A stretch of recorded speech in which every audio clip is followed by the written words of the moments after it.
The human race, the most intelligent of any species on our planet Earth. And although we may possess the most advanced of cognitive function, it doesn't prevent our minds from taking us to strange places sometimes.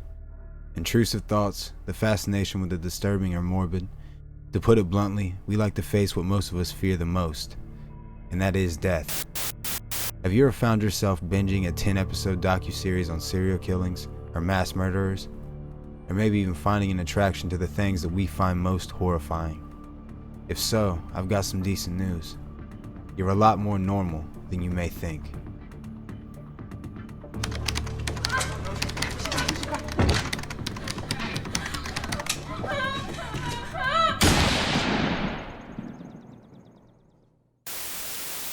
Ever since I was a child, I always had a serious obsession with horror movies. From Texas Chainsaw Massacre to Final Destination, 13 Ghosts to the entire Scream trilogy, I had seen everything from that era. And I'll never forget the amount of fear that I felt as a young child watching this scene from The Ring. But as I grew older and into my teenage years, I became a lot more brave. You know, the cheap thrills and the jump scares just weren't doing it for me anymore. I needed something a little stronger, a little more intense. And so, I remember it like it was yesterday. I decided I would boot up my dusty old laptop and Google search the most disturbing movies of all time. After this search, I came across a forum post with many other people that were seeking the same thing. In this thread, a random user posted the link to an IMDb list containing well over 100 different films, most of which I had never heard of before in my entire life. And so, it began. I picked through very carefully, reading the descriptions and observing the strange cover art the majority of these films had.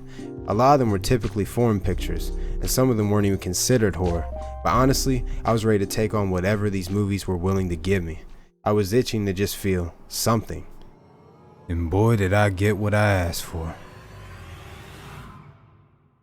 It was like I had opened Pandora's box of mankind's darkest fantasies or something.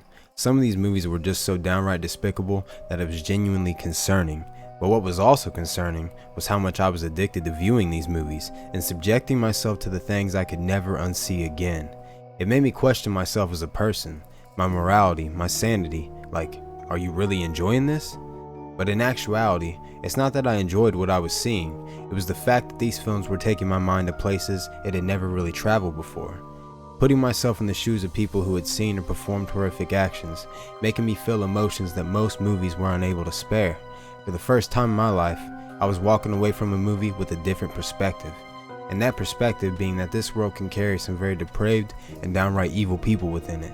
And when it comes to horror movies, sure, a supernatural ghost that is hell-bent on terrifying a family in their new home is a scary premise, but it can never really truly hit the same as a realistic horror movie, such as the French horror film Inside, in which the entire plot of the movie is about a person looking to cut the baby from a pregnant woman's stomach.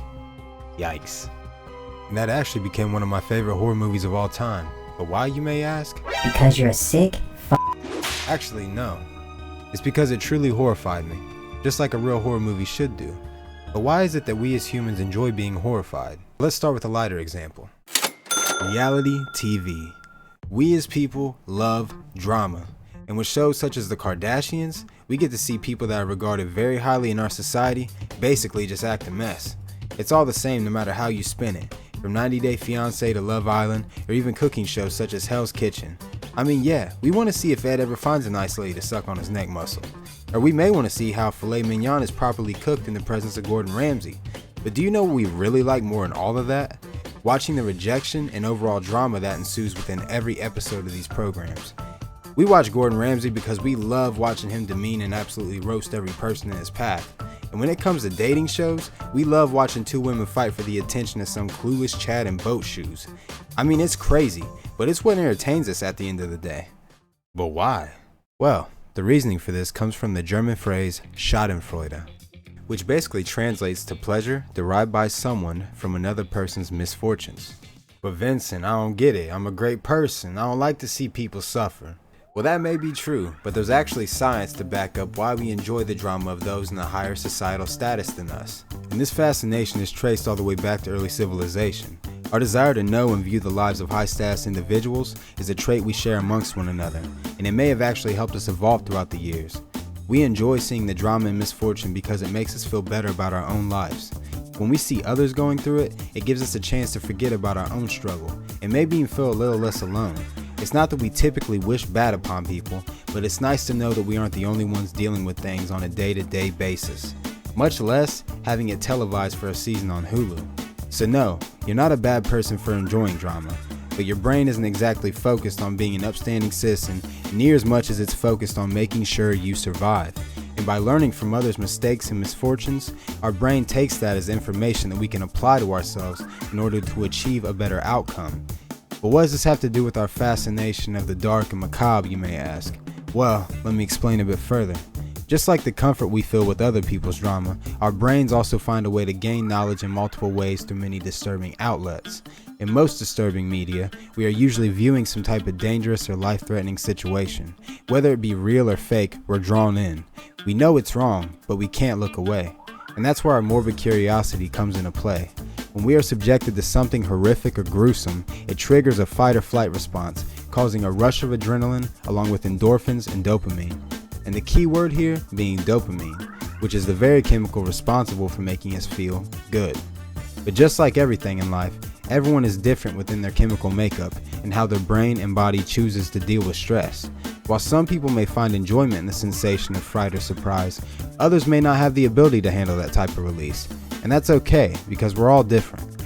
But basically this comes down to what we truly believe is a threat within our minds. While some people have no issue with heights, others may not even be able to look out of a 4-story window. But what causes that fear in the first place? Well, in most cases, it's usually a symptom of some type of trauma we've experienced. We can even develop a fear from the people around us. Let's say your mother is afraid of spiders, and any time she saw one, she would scream bloody murder and run for your father to kill it. Or maybe she even made you kill it. By observing the fear that was instilled into your mother by that spider, you can literally inherit that same phobia for yourself from here on out.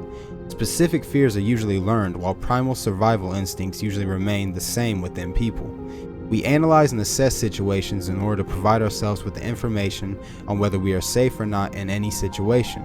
Familiar places such as your home are where we feel the most comfortable, because our brains have already assessed that we're in a safe zone. But when you take yourself out of that zone, you'll notice how often you can find yourself scanning these unfamiliar surroundings. It's how we and many other creatures on this earth stay alive. But now you're probably asking yourself, what does this have to do with me enjoying a f***ed up movie? Well, just like I previously mentioned, fear can sometimes be a learned behavior. And with our fears comes a level of tolerance that we have for them as individual people. Some people are able to manage their fears better than others, but we also deal with our traumas in different ways as well. Watching a disturbing film is almost like visiting a haunted house. You walk in knowing you're about to see and hear some terrible things, but since you know it's all for show, you're able to enjoy the thrill of your fear rather than being overwhelmed by it. But when we witness disturbing things in media, it sets a tone that is rarely found in our everyday lives, taking us and our minds to a place of fear, but in the safety of our own viewing area. We know that what we're seeing is terrible and vile, but the vulnerability that we feel for ourselves in that moment is also what can make us even more aware of how alive we are. And although a lot of these disturbing films I've seen were sickening, it was in these moments that I was given a different perspective and appreciation for the things I do have in my life. It was almost like waking up from a bad dream, the intense fear that you can physically feel in your nightmares until the point that you finally wake up and feel that warm rush of relief sweep over your body. And although you're thankful it was only a dream, the feelings that dream gave us can often stick with us throughout the day. And it's the same with the media we consume. Our brains learn from these terrible experiences in hopes of reminding us if we were to ever cross paths with a similar situation. So in conclusion, is it wrong that we have an interest in the disturbing and dark? Not at all. But as with everything in life, moderation is key. Be sure to only consume these types of media in moderation. When it becomes an obsession, it can get a little bit dicey. Well, that's the end of my rant. A lot of heavy stuff there, but I hope you enjoyed the video and I appreciate you giving me some of your time. I think I'm gonna go watch some SpongeBob now, try to clear my head of all the things, I've had to witness in the process of making this video. But I hope y'all stay blessed and I hope to see you on the next video. Everybody stay safe and stay up. Peace.